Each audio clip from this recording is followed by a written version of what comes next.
खान के वकला जो ने दरख्वास्तें सुपरिटेंडेंट जेल में दायर की थी कि हमें तोशाखाना। अस्सलामुअलैकुम दोस्तों, मैं एक बार फिर आपको इमरान सुल्तान चैनल में खुशामदीद कहता हूँ। इमरान खान के वकला जो कि सुपरिटेंडेंट अडयाला जेल में दरख्वास्तें दे रहे हैं, तकरीबन 6 वकील हैं जिन्होंने दरख्वास्तें सुपरिटेंडेंट जेल में दायर की थी कि हमें तोशाखाना केस में इमरान खान के दस्तखत चाहिए, लेकिन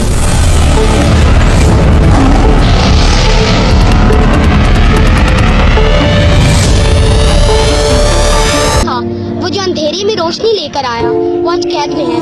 सवाल ये नहीं कि वो क्यों कैद है, सवाल ये है कि हम खामोश क्यों हैं।